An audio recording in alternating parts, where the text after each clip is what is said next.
ॐ तत्सत् यस्मात् जातं जगत्सर्वं यस्मिन्नेव प्रीते येनेदं धारते चैव तस्मै परमात्मने नमः।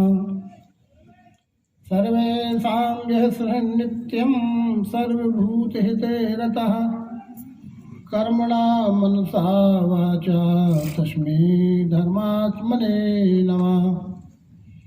चक्षुषा चैव दिव्येन योगमाविष्करोति यः विश्रुतं विश्वरूपं च तस्मै बुद्धात्मने नमः। परम मंगलमय विश्वरूप परमात्मा एवं परमात्म स्वरूप तत्वदर्शी सदगुरु के चरणों में सादर नमन करते हुए कलयुग में दिव्य दृष्टि के आविष्कारक सत्य प्रवर्तक महान लोकोत्तर विभूति नारायण भगवान श्री मायानंद जी चैतन्य द्वारा स्वधर्म के अनुसार आत्म कल्याण और विश्व कल्याण हेतु संस्थापित केंद्रीय अध्यात्म विज्ञानशाला ओंकारेश्वर जिला खंडवा मध्य प्रदेश के अंतर्गत संचालित उपकेंद्र मुंगेली छत्तीसगढ़ के 3 दिवसीय वार्षिक अध्यात्म विज्ञान सत्संग सम्मेलन के अंतिम दिवस के अंतिम सत्र में उपस्थित सभी प्रिय भिन्नात्म स्वरूप सज्जनों एवं शक्ति स्वरूपा देवियों, साथ ही पुण्यवान नगर मुंगेली के आदरणीय भाइयों बहनों का हार्दिक समादर करते हुए और विशिष्ट अतिथि के रूप में परम आदरणीय श्री सोनकर जी जो आपकी नगर पालिका के अध्यक्ष भी हैं, पूर्व सांसद आदरणीय श्री लखन भाई जी, पार्षद श्री हीरालाल जी साहू और जिला पंचायत सदस्य के रूप में आदरणीय सोनवानी जी श्रीमती जी और आप सभी आदरणीय सज्जनों का हार्दिक स्वागत अभिनंदन करते हुए अंतिम समारोह स्वरूप प्रबोधन जो हमारे सहज सबके लिए कल्याण का विषय है, जो हम सब प्रकार के कुल जाति मत पंथ संप्रदाय की मानिंदी से रहित है, वही सनातन धर्म है। बस सनातन के बारे में ज़्यादा अनावश्यक खींचतान हो रही होगी, वो सब हमारी मनगढ़ंत कल्पना भी हो सकती है। ये श्रीमद् भगवत गीता है, इसे पढ़िए घर में। श्रीमद् भगवत गीता सार्वकालिक सार्वदेशिक सार्वजनिक सिद्धांत दर्शित करने वाला मानव मात्र का सदग्रंथ है। भगवान कृष्ण कहते हैं कि अर्जुन, तू भी धर्म की बात करता है और मैं भी धर्म के लिए आया हूँ न। तू भी धर्म की ही तो बात करता है और मैं भी धर्म के लिए हूँ। धर्म संस्थापनार्थाय संभवामि युगे युगे। मेरा तो धर्म स्थापना ही जन्म ही उसी के लिए है। जन्म कर्म च मे दिव्यम यो जानेति तत्वतः यो वेति तत्वतः। जन्म कर्म जो जाने मेरा दिव्य तत्वतः, मेरा दिव्य जन्म और दिव्य कर्म इसीलिए है। और अर्जुन भी धार्मिक है और भगवान कृष्ण भी धार्मिक हैं। और अंतर यही है कि अर्जुन का सनातन कुल धर्म जाति धर्म पंथाइयों में बटा हुआ धर्म है और भगवान कृष्ण का सनातन, ये सनातन विश्व ही है। ये जीव और ब्रह्म की, पिंड और ब्रह्मांड की, मानव और विश्व की एकता सनातन है कि बनावटी है।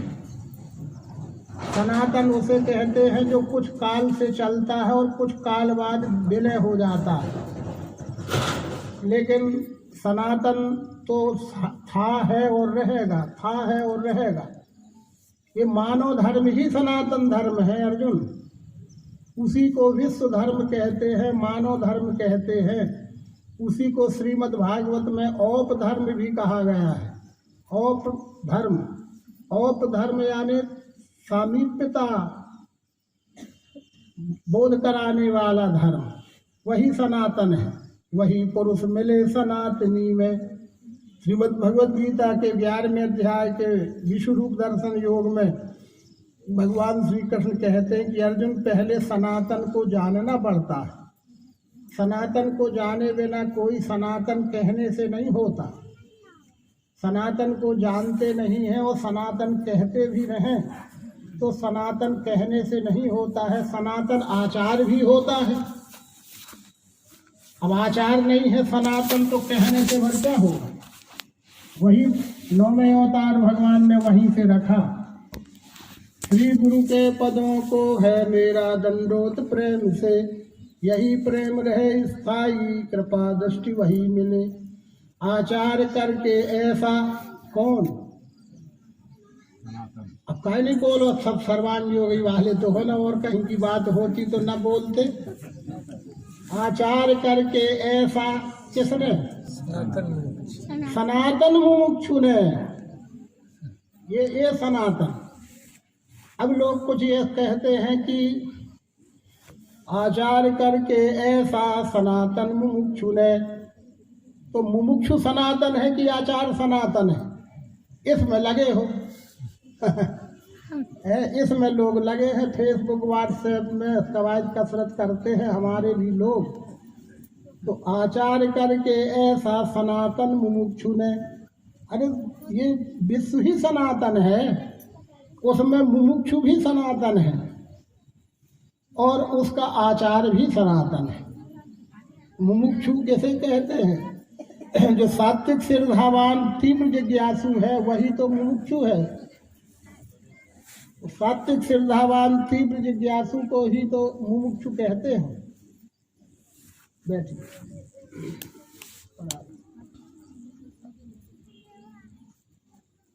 ये सात्विक श्रद्धावान तीव्र जिज्ञासु ही मुमुक्षु है और उसका आचार क्या लक्ष्य कराते हैं। ज्ञान की परंपरा, धर्म की परंपरा, सनातन धर्म की परंपरा विनम्रता है। विद्या विनय संपन्ने ब्राह्मणे गविहस्तिनी, सुनि चैव सुपाके च पंडिता समदर्शना। विद्या के साथ विनम्रता होना चाहिए। जिज्ञासा तो हो पर विनम्रता पूर्ण जिज्ञासा हो, वो मुमुक्षु कहलाता है। अध्यात्म की दृष्टि से जिज्ञासु अलग चीज है, मुमुक्षु अलग चीज है। जिज्ञासु तमोगुणी भी हो सकता है, रजोगुणी भी होता है, पर सत्वगुणी जिज्ञासा वो सात्विक श्रद्धावान मुमुक्षु है और उसका आचार क्या है, विनम्रता। तद विधि प्रणिपातेन परिप्रश्नेन सेवया उपदेशं दे ज्ञानम ज्ञानस्य तत्वदर्शिना। भगवान श्री कृष्ण कहते कि अर्जुन से ये तो श्रद्धा का विषय है, ज्ञान श्रद्धा का विषय है। श्रद्धावान लभते ज्ञानम, श्रद्धा बिना धर्म नहीं होई, और बिन मही गंध की पावे कोई। अगर तेरी श्रद्धा मुझ में ना भी हो, अपने लिए कहती कि ये देहधारी कृष्ण के प्रति तेरी श्रद्धा हो सकता है ना भी हो, क्योंकि तेरा मेरा बचपन का साथ है। अधिक परिचय अधिक नजदीकता के कारण भी अश्रद्धा हो जाती है। अति परिचय से होत है बहुत अनादर भाई, मलिया गिर की भीलनी चंदन दे तो जरा। चंदन इतनी कीमती वनस्पति है, तुल के बिकती है, बड़ी महंगा है चंदन का लकड़ी। पर उस जंगल में रहने वाला कोई परिवार होगा तो वो तो उसी में खाना पकाएगा, ईंधन के रूप में उपयोग करेगा। हम घिस के उसको माथे पे लगाएंगे और वो उसी में रोटियां बनाएगा, क्योंकि अति परिचय हो गया ना चंदन का, और उसका परिचय नजदीक का है। अति परिचय से होत है बहुत अनादर भाई, मलिया गिर की भीलनी चंदन दे तो जरा है। इसी प्रकार से हो सकता है कि तेरा मेरा बचपन का साथ है, कभी तू मुझे कृष्ण कह देता है, कभी यादव कह देता है, कभी मित्र कह देता है। जिसकी क्षमा मांगी ना आगे, हे कृष्ण हे यादव हे सखेती। खाने के समय, भोजन के समय, खेलने के समय या बिहार सैयासन में असत्कार किया, हे प्रभु मैंने आपका बहुत असत्कार किया है मित्र समझ के।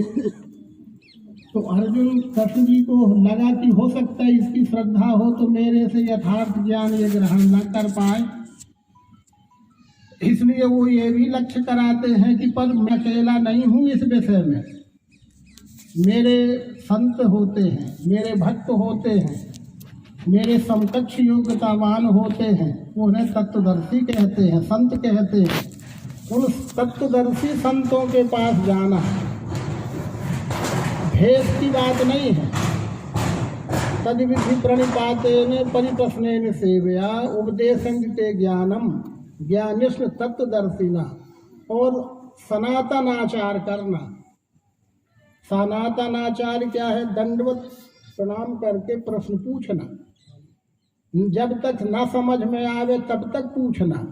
और परिप्रश्न बार बार भी पूछा जा सकता है, वो नाराज नहीं होते हैं, पर उदंडता नहीं की जाती है। तो इस तरह से सनातन आचार भी है, सनातन मुमुक्षु भी है और सनातन धर्म भी है। धर्म तो सनातन है, बाकी सब मतपंथ संप्रदायों का खेल है संसार में, मानव जगत में अर्जुन। इसलिए तू सर्वधर्मान परित्यजेत। क्या गहराइयाँ है भगवान कृष्ण का स्फुरण है। एक तरफ धर्म संस्थापनार्थाय घोषित कर रहे हैं और एक तरफ धर्म छोड़वा रहे हैं। ये अनर्थ करोगे क्या कि सर्वधर्मान परित्यजेत? अर्जुन तू सब धर्म छोड़ दे तो क्या बन जा? अधर्मी बन जा। अधर्मी बन जाएगा तो फिर क्या वो मनुष्य कहलाएगा? और जो अवतार है मानव मात्र के आराध्य है, वो किसी को अधर्मी बनाने आते हैं क्या? पर वो रहस्य बीच में छुपा है कि हम उस रहस्य को भूल जाते हैं। वो सनातन धर्म के लिए ही आते हैं, और सनातन को तुम भूल गए तो अनेक प्रकार के कुल जाति मतपंथ संप्रदाय में फंस गए। इसलिए कुल जाति मतपंथ संप्रदाय सनातन नहीं है, धर्म सनातन है अर्जुन। क्योंकि कुल नाशक गुरु दोष से धर्म कर्म मिट जाए। अर्जुन तो इन्हीं को सनातन कह रहा था। मानता हूं कि ये लाख साल से होंगे, करोड़ वर्ष से चले आए होंगे, पर करोड़ अरब वर्ष से चले आए होंगे, पर इसके बाद भी ये सनातन नहीं हो सकते। जिसमें ये गिनती ही विलय हो जाती है, जिसकी कोई काउंटिंग नहीं रह जाती है, वो सनातन है। जो काउंटिंग में आएगा वो सनातन ही नहीं है, किसी के द्वारा परिस्थिति जन्य चलाया गया है, वो भी लोकहित है, कोई उसकी आलोचना नहीं है अर्जुन। लेकिन जहाँ सनातन की बात करता है तो ये सब सनातन नहीं है। सनातन तो ये विश्व है, और ये विश्व का निश्चय जिस अंतःकरण में धारण हो जाता है वही सनातन धर्म है। तो फिर सनातन आचार भी है। वर्ण धर्म ये सनातन है, पर वर्ण कहते ही जाति में मत चले जाना। ये आज वर्ण का रूपांतर जाति में हो गए तो गोलमाल हुआ है। सतयुग वर्ण धर्म प्रधान होता है, त्रेता कुल धर्म प्रधान होता है, द्वापर जाति प्रधान होता है, और कलयुग उपजाति प्रधान होता है, एक के साथ साथ। और फिर बाद में वो विलय जहाँ का तहाँ होता है। उपजातियों का जाति में विलय होगा, जातियों का कुल में विलय होगा, और कुल का मनुष्य में विलय होगा।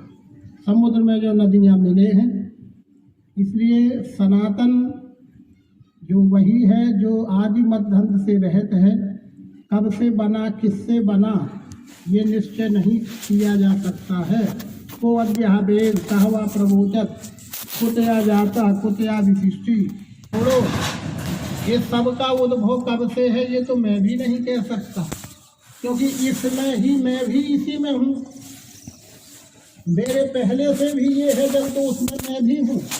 और अनेक ऋषि हैं, अनेक जो भी नाम लेते जाओ सब हैं, पर उन सब के पहले से भी जो है वो विश्व है, वो अस्थि है, वही ब्रह्म है और वही परमात्मा है। अन्य और भ्रम कल्पना है।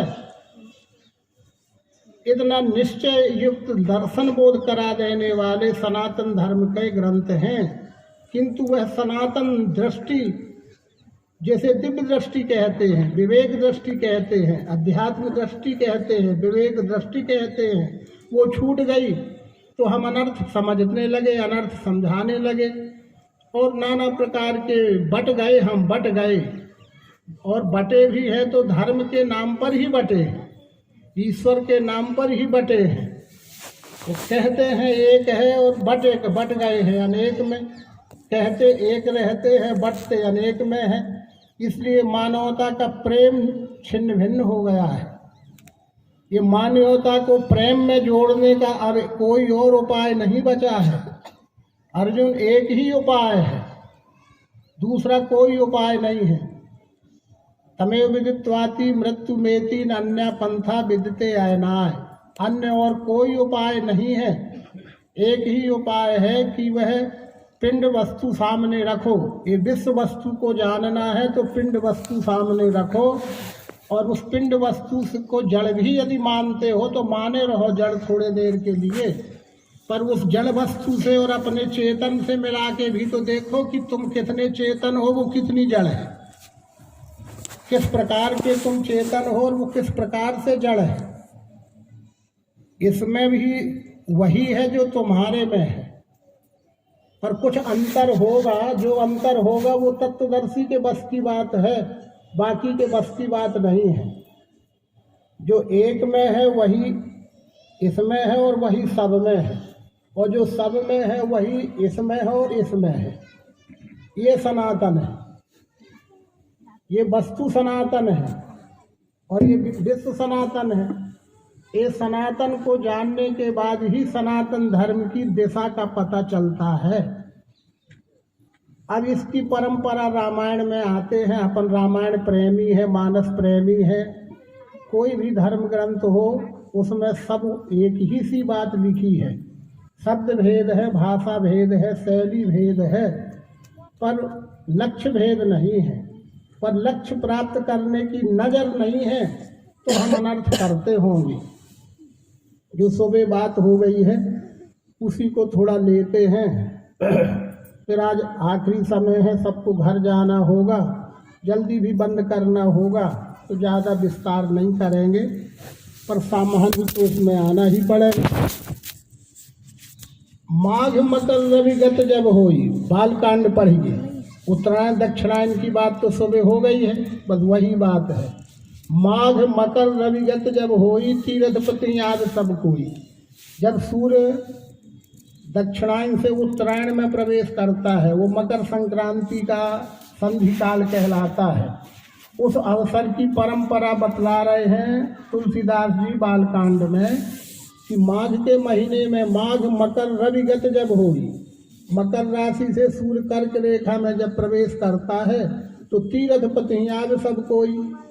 तीर्थपति यानी शब्दार्थ की दृष्टि से गंगा, यमुना और विलुप्त सरस्वती का जो संगम स्थल है वह प्रयागराज है, उसे ही प्रयागराज कहते हैं। इलाहाबाद रख दिया था बीच में, फिर से धन्यवाद है कि वो प्रयागराज हो गया। माघ मकर रविगत जब होई, तीर्थपति याद सब कोई। मज्जहि सादर सकल त्रिवेणी। पर कौन? देव दनुज किन्नर नरसैनी। ये देवता और दनुज यानी आसुर और देव और किन्नर माने नपुरुष नपुंसक सब मिलके, वो देव दनुज किन्नर नर श्रेणी। मज्जहि सादर सकल त्रिवेणी। मज्जहि यानी स्नान आदि करते थे, पर बस नहाए धोए और चले आएगा, नहाए धोए खाए पिए चले आए क्या?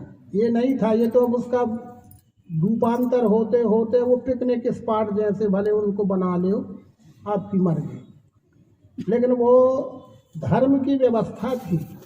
जैसे साल भर में आप लोग बीच बीच में भले साप्ताहिक सत्संग करते होंगे, पर एक साल में अपन सब मिलजुल कर क्षेत्र के इतने सारे लोग दिख रहे हैं ना, देवियाँ पुरुष, साल में एक बार 3 दिन को अपन इकट्ठे हो गए हैं। इसी प्रकार से देव दनुज किन्नर नर श्रेणी। मज्जहि सादर सकल त्रिवेणी। पूजहि माधव पद जल जाता। वर्षि अक्षय बड हर्षित गाता। पूजहि माधव पद। कौन है माधव? कहाँ है उसके पद? पूजहि माधव। माधव माने कहाँ?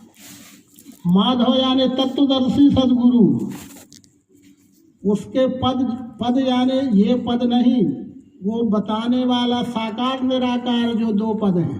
परमात्मा एक है, जैसे हम पिंड दृष्टि से एक हैं, हमारे भी दो पद हैं, पांव चलने वाले। परमात्मा भी एक ही है। जैसे हम एक हैं, हमारे पांव दो हैं। हम एक हैं, आंख दो है, और आंख एक है पर पलक दो है। यहाँ तक बारीकी है ना। आंख तो एक है पर पलक दो है, ऊपर नीचे की। इसी प्रकार से परमात्मा तो एक है पर उसके पद दो हैं, सगुण पद और साकार पद, निराकार, क्षर अक्षर। ये पर्यायवाची नाम बहुत हैं इन दोनों भावनाओं के। ये दो भावना है, साकार और ये दो भावना है, पर साकार निराकार भर नाम नहीं है इनके। अनंत नाम मिलेंगे, प्रकृति, पुरुष, सगुण, निर्गुण, साकार, निराकार, क्षर अक्षर, जीव, प्रकृति, माया, ब्रह्म, ऐसे अनेक नाम होंगे, पर हैं वो इन दो ही के नाम, और कुछ तीसरी चीज नहीं है। वो माधव यानी तत्वदर्शी सदगुरु से तत्व दर्शन प्राप्त करते थे। परसी अक्षय बट। अब यहाँ जो प्रयोग कराया जाता है अपन समझते नहीं है। लिखा तो वही है सब में, लेकिन हमसे वो भूल गया है, छूट गया है, तो लगता है ये लोग आए ऐसा करके इसको छू के देखो, बजा के देखो, चख के देखो, सूंघ के देखो, बताते हैं। अरे ये तो प्रक्रिया ही शास्त्रीय प्रक्रिया है, वैज्ञानिक प्रक्रिया है, साइंटिफिक मेथड है ये, और यही सब जगह लिखा तो है। पूज ही माधव पद जल जाता, परसी अक्षय बट हर्षित गाता। अब अक्षय बट का अनर्थ तुमने लगा लिया बरगद का झाड़ अकेला। अक्षय बट, बट यानी बरगद का झाड़, तो बरगद का झाड़ अक्षय होता है क्या? अरे जब आप भोगनालों का पुनरावर्ती अर्जुन तृण से लेके ब्रह्मा तक सब परिवर्तन में घूम रहे हैं, तो तेरा अक्षय बट कोई झाड़ होगा क्या? अश्वत्थ वृक्ष कोई पीपल होगा क्या? अमृत कोई रस है क्या? कामधेन कोई गाय है क्या? लिखा तो है तब अंगद रावण संवाद में लाइन रख के। हमने उनको वही मान महन बैठ रहे हैं। ये सब प्रश्नवाचक चिन्ह लगाए हैं लंका कांड में, अंगद रावण संवाद में। अंगद ने ये प्रश्न उठाए हैं कि रावण तू ये क्या समझता है? हनुमान जी कोई बंदर है क्या? भगवान श्री राम कोई नर है क्या? कामधेन कोई गाय है क्या? कल्प वृक्ष कोई झाड़ है क्या? अमृत कोई रस है क्या? पढ़ो घर में जाके रामायण। तो पर इनके लक्ष्यार्थ क्या है? परसी अक्षय बट। अक्षय यानी अक्षर, अविनाशी। ये देखने वाला क्षर है, विनाशी है। विनाशी है माने परिवर्तनशील है, विनश जाता है। विनाशी और अविनाशी का मतलब अलग है। विनाश का मतलब ये नहीं कि नथिंग, कुछ नहीं रह गया, ये बात नहीं है। विनश गया, विनश गया यानी फैल गया। जैसे घरों में हमारी माताएं बहनें छत में मान लीजिए गेहूं सूखने के लिए धुलने के बाद डाल दिया, ठीक है, और फिर जब वो सूख गया है तो सीमेंट के एक ढेर बना दिया, इकट्ठा कर दिया। जब तक घर के बच्चे गए तो खेल के उनने पूरे छत में उसको फैला दिया। देखना, हंसो मत, समझो। तो फिर हम क्या कहते हैं, इन बच्चों ने सब नाश कर दिया। का नाश कर दिया? गेहूं के दाने नहीं रह गए क्या? ये नाश ये हो गया कि जो एक ढेर लगा दिया था उसको फैला दिया। अब हमें फिर समेटने की मेहनत करना पड़ेगी। तो विनश जाना माने फैल जाना, वितरित हो जाना। जो एक में सिमटा था, कुछ जगह में सिमटा हुआ था क्षेत्रफल, वो पूरे आगर मैदान में फैल गया, तब समेटना भी मुश्किल पड़ जाएगा। ये विनाशी और अविनाशी का भेद अर्जुन तत्वदर्शी जानते हैं। क्या है विनाशी, क्या है अविनाशी, ये तत्वदर्शी जानते हैं। तुम तो जो दिखता है नाशवान है, दिखता है नाशवान है। क्या नाशवान है इसमें? कहे कोई कि क्या नाशवान है तो हम बता नहीं सकते, सुन के हम भी कहने लगे नाशवान है। वही वो लक्ष्य करा रहे हैं कि परसी अक्षय बट। अक्षय बट जो अक्षर है, अस्तित्व है, जिसका नाश कभी होता नहीं है। ना सतो विद्यते भावो न भावो विद्यते सदा उभयोर दृष्ट तत्वदर्शी भी दृष्टोन तत्वदर्शी भी। ये दोनों का भेद तत्वदर्शी जानता है कि क्या विनाशी है और क्या अविनाशी। अविनाशी वही जानो व्याप्त जो सब विश्व में। तो सारे विश्व में जो व्याप्त है वो विनाशी होगा क्या? अरे अविनाशी वही जानो व्याप्त जो सब, तुम काय को विनाशी कहते हो? आकाश को, वायु को, अग्नि को, जल को, पृथ्वी को, सतरजतम को, फिर का विनाशी है? जब 8 अंग से बना हुआ जो बाह्य स्वरूप है वो भी अविनाशी है, तो उसमें ओतप्रोत उपदेश का मतलब होता है, कल भी बताया था, उप यानी समीप, देश यानी स्थान, ये तो शब्दार्थ है। ये समीपता का मतलब उपदेश नहीं है कि ये चीज मेरे समीप है, ऐसी बात नहीं है, समीप नहीं होता, ओतप्रोत है। उपदेश यानी ओतप्रोत, जो तेरा इष्ट है वो तेरे सहित ओतप्रोत भरा हुआ है। समीप भी कहने से अंतर पड़ जाता है। सोते ताही तो ही नहीं भेदा, बाज बीच में गावही बेदा। पानी की लहर में पानी कहाँ है?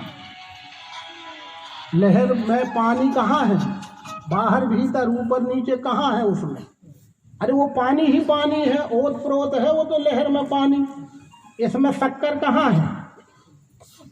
बताओ, इसमें शक्कर कहाँ है? ओतप्रोत है, बाहर भीतर लबालब ओतप्रोत ठस, ये उपदेश है। जब इस जीवात्मा को अपने निर्मूल स्वरूप परमात्मा में ओतप्रोत का अनुभव हो जाता है कि वह मुझ में है और मैं, वो अक्षय वट हो गया, ऊपर से अक्षय वट। वहाँ एक गुण का नाम दिया स्पर्श का।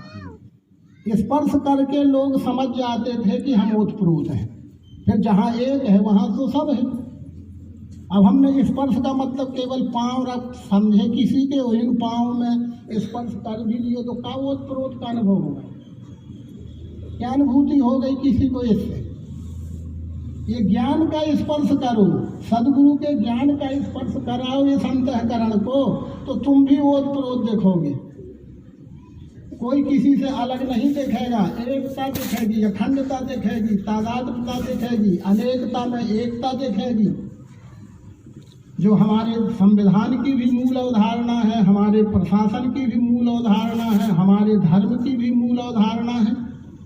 एक अनेक में एक और एक अनेक सब से मिलके एक ही है।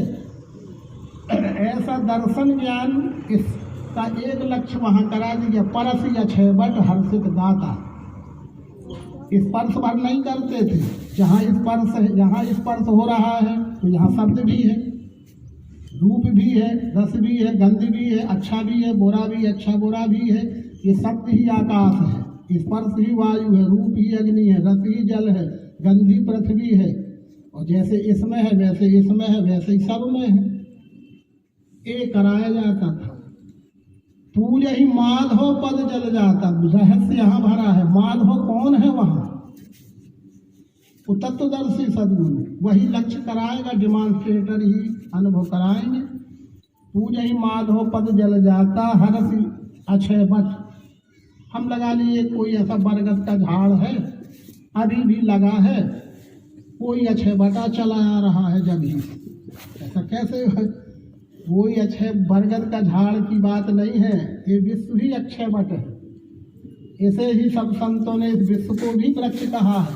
अव्यक्त मूल अनादि तरुतोपचार निगमागम बने, पल्लवत फूलत नवल नित विश्व बिटप नमामहे। ये विश्व ही वृक्ष है। संत हो गए हैं, कबीर संत हैं। अलग पुरुष वृक्षा भयो, अलग पुरुष वृक्षा भयो, मूल भयो निराकारा, 5 3 शाखा भयो, पत्र भयो संसार। ये सारा संसार एक वृक्ष है, इसका स्पर्श करो, ठीक है। ये हो गया, पर ये होता तो था, पर प्रतिवर्ष होता था। प्रति संबत होए आनंदा, मकर मध्य गबनहि मुनि वृंदा। प्रतिवर्ष ये होता था, मकर मध्य गबनहि मुनि वृंदा। देह का स्नान भी होता था और ज्ञान का स्नान भी होता था। देह स्नान और ज्ञान स्नान दोनों होते थे। मनुष्य का जीवन सार्थक लौट के आके अपना गृहस्थ हो जाता था, गृहस्थी में रहता था, यानी